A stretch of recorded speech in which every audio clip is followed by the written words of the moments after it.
vous accueillir pour ce moment de prière, dans le cadre des 10 jours de prière.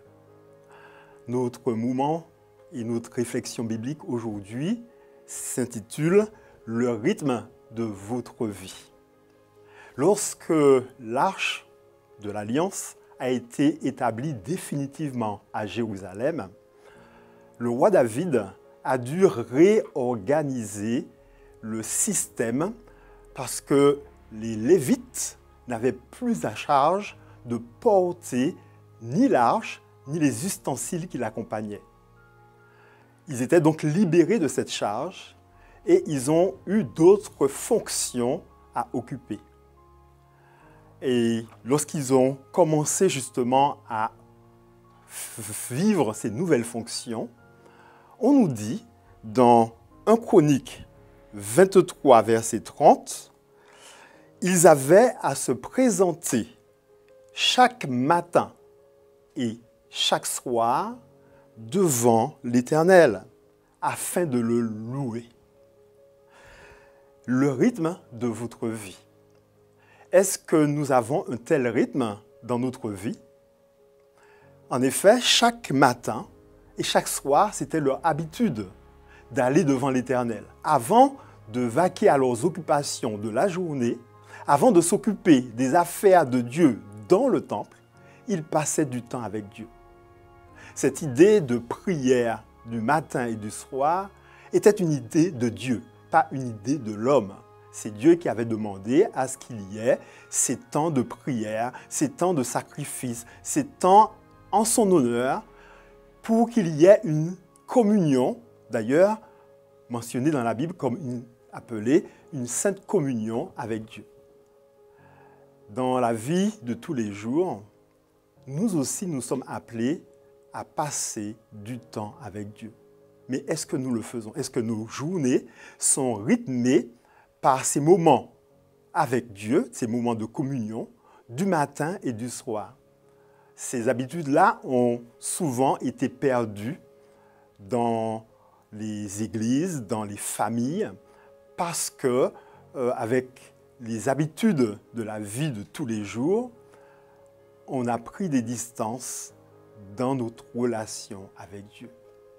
Mais cette expérience des enfants d'Israël, particulièrement des Lévites, qui avaient une relation avec Dieu dans la prière et qui se présentaient à lui chaque matin et chaque soir, nous invite à faire de même. Notons premièrement qu'ils le faisaient le matin et le soir.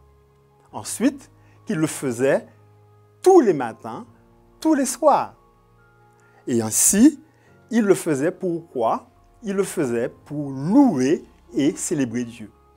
Il y a donc une mise en évidence d'une relation avec Dieu. Non pas pour lui demander des choses, mais pour le louer et pour le célébrer. La priorité dans la relation de prière est une priorité qui n'est pas basée sur les avantages et les intérêts que nous pouvons avoir à servir Dieu. Mais avant tout, c'est une priorité pour qui Dieu est. Dieu est Dieu. Et la relation avec lui devrait être entretenue de cette manière. Dans le livre des Romains, dans l'Épître aux Romains, l'apôtre Paul nous invite au chapitre 12, lorsqu'il dit « Je vous exhorte donc, frères, par les compassions de Dieu ». Donc cela est très important. Et c'est tellement important qu'il en appelle aux compassions de Dieu. Et il nous dit à offrir vos corps comme un sacrifice vivant, saint, agréable à Dieu, ce qui sera de votre part un culte raisonnable.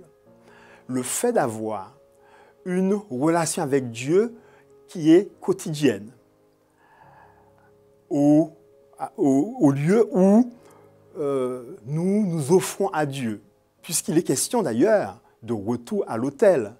Et sur cet autel, on s'offre.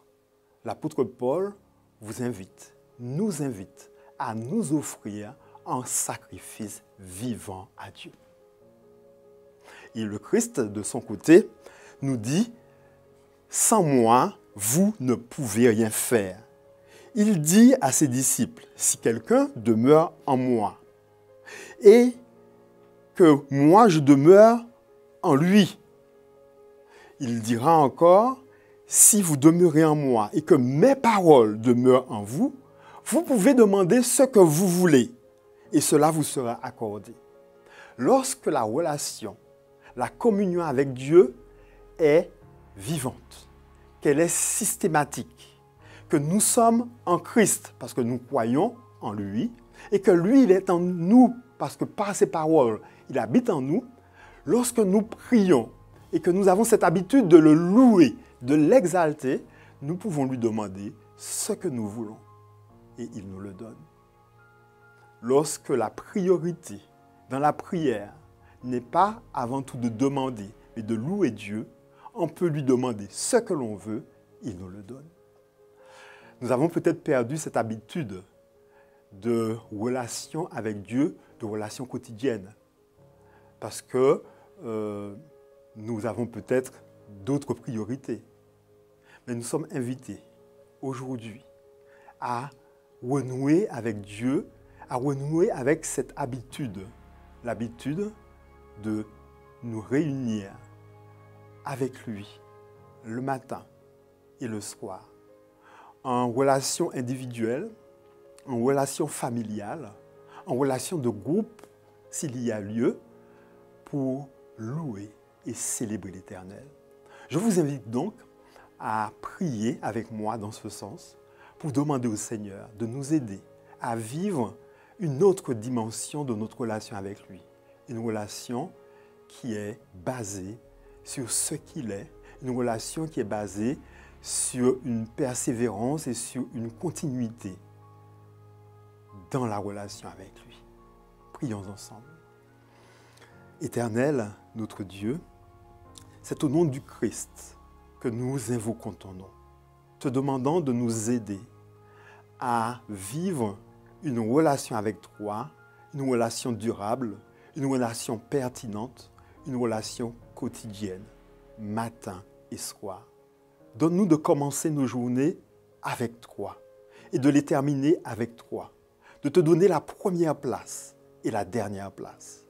Éternel, notre Dieu, donne-nous de vivre une relation avec toi dont la priorité est simplement ta présence, simplement louer ton nom parce que tu es Dieu. Gloire à toi, au nom de Jésus. Amen.